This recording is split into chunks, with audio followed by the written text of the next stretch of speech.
Hey there, this is Mrs. Hertzberg, also known as the Queen Four Georges, just coming to you from a very sad and empty classroom. It's really hard right now to be in my classroom when no one's here, there's no students to communicate with and talk with. As a teacher, I thrive on connecting with them in the classroom, and this is gonna be hard, I'm not gonna lie. It makes me sad to be here, but at the same time, we all have to do our part and work together to make this happen. So first, to all my 7th grade students that aren't here, I miss you. I'm really sad that you're not here. We don't get to laugh together. We don't get to tell our daily jokes together, and that we have to all do it online. But we're gonna keep doing it, and hopefully we can find great ways to stay connected online while we all stay quarantined at home. For those of you that are worried about your projects you finished up, especially all the plants in the classroom, you'll be happy to know that I have loaded them into my car and they're headed home, and I will keep them safe and alive until we are back in the classroom together to finish out the last unit that we had those with.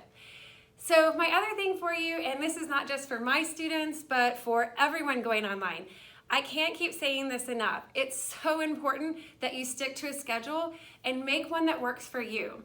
I will post in the comments the schedules that my kids are going to be following. I'm going to do it as a Word document so that anyone who wants to go in can download it for themselves and adjust to your own schedule. But I really recommend you decide what works for you and your family during this time.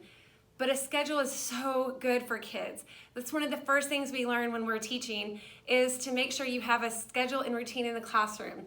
It just keeps balance for them and helps them know what they need to achieve every day. I also believe that this will be a lot easier for those of you parents who, like me, are now working at home and managing a lot. If you give your kids this schedule, you will see that they can follow through with it, and it also gives you somewhere to focus. And right now, there's not a lot of things we can control, but you can control a schedule. So try out a schedule. I did a mock one up for what my 7th graders may do or may not do.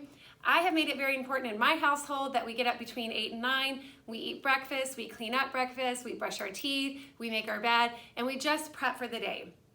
I'm trying to get up a little bit earlier than that so I can prep some things for the boys, but that's where we start with. And then move in, decide, do you want to do ELAR, your English class? You can put design. I teach a great class called design. I hope my online students put in a little section for me. Math, humanities, Spanish, and science.